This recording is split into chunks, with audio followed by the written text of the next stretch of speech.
Hi, it's Elizabeth Ann here, Sacred Oracle Teachings. I want to start by thanking the Art of Living Athens through their website for allowing me to share some of my perceptions about what is happening on the planet and indeed in Greece, around the world at this moment in time, and what we can do to support ourselves. So we're not only surviving these very challenging times, we're actually laying down new foundations for thriving.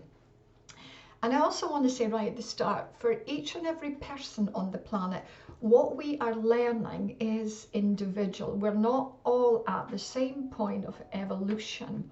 So there will be different perceptions, and indeed through the website you will see different perceptions and different understandings. And the best thing each and every one of us can do is to stay open to those perceptions and to notice how they help us to think outside, perhaps sometimes our own limited and biased thinking processes. And that is one of the key things about this change. This change, this particular point of evolution, we are being challenged. We are being asked to really question what is important in life. Now, evolution is necessary. You can see it through history. You go back 200 years and the world that you're living in is not the same as it was then. Some aspects have improved, but along the way we have lost some of the inner and what I call the higher or soul qualities that are needed for us to have a true evolution into a living on this planet in ways that create harmony and unity and peace and joy and balance and all of those words that we all want to live by. So the planet itself as a vibration is moving into higher levels of consciousness, so it uproots everything. So all of our foundations at the moment, all of our belief systems that are limited and stuck are being uprooted so that we can explore things again. So particularly over the next 5 years, there is a powerful opening, a powerful transition that is designed to allow all of us to recognize that there is a world beyond this material reality. There is an aspect of us that is eternal and has amazing gifts that we want to start using in a way that we become co-creators on the planet. So think of this and think of you as being in transition. And in transition, the challenges are that as you look out at the world, it may look as if it is in chaos. And in some respects, yes, it is in chaos.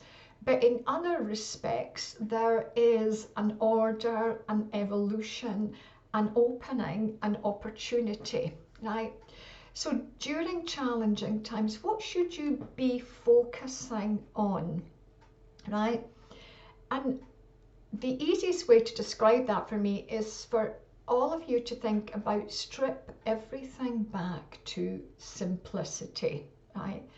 Go back to looking at what and where do you get meaning from life, not from material things, but what for you is important in life, the absolute qualities. And these qualities that are within you are what I call soul qualities. They've always been there. They're probably there when you were a young child, and it's just remembering what they are. You may have a sense that you want the planet to be in peace and harmony, that everyone needs to be kind, that we need to create wisdom, we need to inspire people, we need to share. Some of these things that seem important to you are important to you because these are divine soul qualities. So what gives you meaning in life? And the second thing to consider in the qualities that are worth focusing on is thinking about what kind of legacy do you want to leave your children, your grandchildren, the people in your country. How do you want to be remembered? And in doing so, that will give you not an overview of what qualities, but the actual specific qualities that relate to your inner wisdom. And when you start looking at these things, you may also recognize that at the moment you're maybe a little bit removed from expressing these qualities because time has not allowed it, your job has not allowed it, perhaps the culture, the expectations on you don't allow you to express those inner qualities and to be in your own authenticity. So if I was to sum things up, it's a time where we have to look inside, not to look out there and judge other people, but to look inside and to take time out to remember, to reflect, to create simplicity, to remove yourself from the dramas out there. And there are many dramas, right? The way that evolution is happening, the challenges are that we create polarity because we have very strong opinions out there on everything. And we are being drawn into those opinions. We're being drawn actually into a level of fear that takes us in to what we call survival mode. And in creating new foundations, right, the architect is not only thinking about survival, the architect thinks about thriving. So think about your own inner architect. What do you want to thrive on? What can you do just now for you that allows you to create a foundation that can think and see beyond the chaos? Now, my personal point of view, the way that I see things just now is that I see them as an amazing opportunity. When we've had lockdowns, when we've had lack of resources, we do have to think what is important. But my point of view is that we are all being given the opportunity and the time to recalibrate our life. And it may be in that recalibration that we find some of the things that we thought were precious, that were important to us, are no longer there. They don't exist, right? And that's because within all of us is the untapped potential. The untapped potential is the actual beauty of your soul and your expression. And I have a personal vision that this, when we look back on this period in time, that we may find, although it's been incredibly challenging, has been an amazing opportunity that leads us to a much more meaningful quality of life. So what are the things that would help you in creating, in this period of uncertainty, good foundations, good support mechanisms for yourself, right? It is, my number one is, you could call it meditation, and meditation takes many forms. But I want you to think about meditation, not so much as sitting cross-legged, about taking that time out for yourself, just to unwind and just to perhaps reflect on life, right? To reflect on what you want, to reflect on what you're learning, to unplug from what I call the mass consciousness. So the unplugging from newspapers, from Facebooks, from televisions, to all of those things, to those powerful places that draw us in to this collective consciousness thinking that's like sticky glue and holds us in this framework of helplessness. And it's not about, well, I'm just one person, I can't do anything. Everything we need to learn, it comes a point in life where that is an inner process. So meditation in whatever form, whether it's walking, singing, sitting cross-legged, having a journal, writing, being in fresh air, these are foundations. The other thing that is absolutely important and what will help you is to notice where your thinking processes are rigid. That's always a sign of stuckness. Now, truth is transient. What I thought 10 years ago, I have moved beyond these thinking processes. So our truth is merely like a pair of glasses, a perception that allows us to see something in a particular way so that we can learn something. So when we have fixed ideas about the world and about right or wrong, it means we go in polarity and we start defending something. Now, everything on this planet has a divine purpose and divine meaning, right? Everything on this planet has what we call a golden thread. So its original purpose was pure. And our job and your job in looking at what would help you is to think about looking out there and seeing all of the different perceptions and looking at as if you were seeing it from a higher space.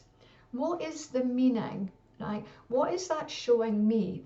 And how can I move into a space of unity where I see beyond those things, beyond the rigid thinking, into looking at what needs to happen, right? We can't fix things from the space of what's going on that is wrong. We can only fix things from a space of looking at how do I heal this within me? And in healing it within me, how do I then create unity? Not by trying to fix it out there, but by holding that vision and keeping your daily life simple and pure. Look for small miracles every day, even if it's birds singing, but that can be quite beautiful. A smile, all of those things. What else can you do? A theory, a method that helps you. And I would say, for me, it's so important to stay in a process of learning and exploring. Be like a small child. Children see the world as a way of exploring life, and they don't stop exploring until we reach a point where we have so much knowledge that it creates a rigidity. This is how life is. This is what I think. To go out there, to go back into a point where perhaps you do remember yourself as a young child, a child who's not yet at school. How did you see the world? How did you want it to be, right? And remembering some of those things and what things were important to you then, because they may be part of what is needed now for you to build on your foundations. And also to look at the children of the planet. What are they showing us? What can we learn from them? And how can we use our wisdom to support them in their evolution? So I was going to say, don't be rigid. Notice polarity. Notice where there are very powerful, strong opinions and ideas, because that's what keeps us stuck. So if I was going to summarize that, become a visionary. Start to see the potential in the world. Start to look for what you can do for you. And in doing it for you, you can help very, very many other people on the planet just by being you. We are all amazing beings in our own way. We come here, we have challenges, we have lessons, but in all of that, these things are designed to create within us, just like a diamond being shaped, the beauty of our soul in a physical expression. You may not think you're a visionary, you may not think that you have anything to contribute to the planet, but the truth is every single one of you has a sacred piece of a giant divine plan that is there to take this planet into new levels of harmony and balance and unity and joy. So thank you for listening. May you go forward knowing that you have a divine purpose. Namaste.